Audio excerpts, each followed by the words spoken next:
We tend to assume that the core features of being human, walking upright, using language, or feeling empathy, are biologically hardwired into us from birth, that if you were left completely alone, you would eventually grow up to do these things anyway. Human history is full of ancient myths that treat survival outside of society as a source of raw, primal power. In the foundation myth of Rome, the infants Romulus and Remus are abandoned in the wilderness and nursed by a she-wolf, gaining a rugged strength that destines them to build an empire. By the modern era, writers like Rudyard Kipling had refined this idea into the noble savage archetype. Characters like Mowgli, raised by wolves in the jungle, represent a compelling fantasy, an uncorrupted human who somehow masters complex moral codes and incredible intelligence without ever stepping foot inside human society. But that fantasy collapses when confronted with sociological reality. The human self, our identity, our ability to communicate, and our understanding of social cues is not born. It has to be built, brick by brick, through interactions with other people. We call this process socialization. To prove exactly what happens when this socialization process is missing, researchers have historically pointed to negative cases. These are the real-world tragic discoveries of feral or extremely isolated children who grew up completely cut off from human contact. At first glance, the profound deficits seen in these isolated children seem to demonstrate that human nature is a social construction. However, treating these individuals as pure clinical evidence ignores a significant, highly controversial flaw in the data. In the forests of southern France in 1799, hunters captured a boy they named Victor. He ran on all fours, didn't speak, and seemed indifferent to the people around him.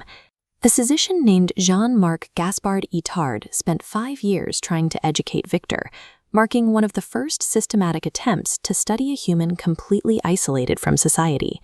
Despite intensive daily instruction, Victor learned to show affection and respond to simple commands, but he never learned to speak fluent language. His inability to grasp speech suggested there might be a strict biological time limit for human development. Nearly 2 centuries later, researchers found a modern counterpart. In 1970, authorities discovered a 13-year-old girl in California given the pseudonym Genie. From infancy, her abusive father had kept her locked in a dark room, strapped to a chair in total silence. After her rescue, a multidisciplinary team worked to teach Genie how to communicate. She proved highly capable of learning new words, building a substantial vocabulary. However, she could not string those words together using grammar or syntax. Her speech remained disjointed. This chart models the critical period hypothesis. It tracks brain plasticity, the brain's ability to easily absorb new information, against a person's age. It shows a wide open window for language acquisition in early childhood that sharply closes and flatlines after puberty. Genie's inability to master grammar is often cited as a key test case for this strict developmental deadline. Yet, taking Genie or Victor's limits as definitive proof that our biological potential expires without social input requires making an impossible assumption about their past. To properly test the debate between nature and nurture, a scientist would have to take a perfectly healthy infant and isolate them for years. Ethically, this is known as the forbidden experiment, and for obvious reasons, it can never be run. Because we rely entirely on tragic accidents of history, we only encounter severely isolated children long after the damage is done. This creates the baseline paradox. We have absolutely zero data on the cognitive state of these children at the time of their birth. This diagram illustrates the core diagnostic dilemma. When researchers observe profound deficits in an older child, they are looking at the end result of 2 paths. The condition could result from extreme isolation or a congenital condition. Disability scholars point out these children may not be disabled solely by isolation. Often they were abandoned because they were born with neurodevelopmental disorders. The historical record supports this darker reality. It is littered with stories designed to cover up the abandonment of disabled children. In the early 1900s, police in South Africa found a boy they dubbed Lucas the Baboon Boy, claiming wild primates had raised him.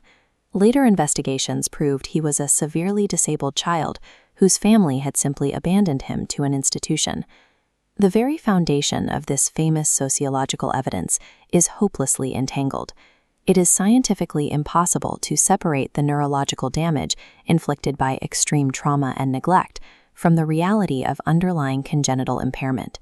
When an isolated child is found, the professionals involved face an immediate conflict of interest. The intense scientific obsession with extracting data can directly clash with the therapeutic need to care for a deeply traumatized child. In Genie's case, the researchers testing her language skills effectively became her foster parents. But when the scientific progress stalled and the research grants dried up, the team dissolved. Genie was quickly moved out of their care and shuffled through a series of abusive foster homes. This systemic abandonment caused Genie to undergo a total developmental regression, losing the very skills the researchers had spent years documenting. It is a cautionary tale about treating vulnerable human beings as temporary laboratory subjects. If the data is compromised by the baseline paradox, then what do these children actually teach us? At the very least, they dismantle the romantic myth of the independent noble savage. The reality isn't a return to a pure, natural state. It's a state of profound, debilitating trauma. These histories point toward a view of the brain as an expectant organ. It's a model where neural pathways require the scaffolding of a social environment to activate. Without this input, development reaches a biological dead end. Ultimately, the study of feral children reveals the scale of our absolute vulnerability. We depend on one another to become human, a reality that demands we prioritize the dignity of the person over the extraction of data.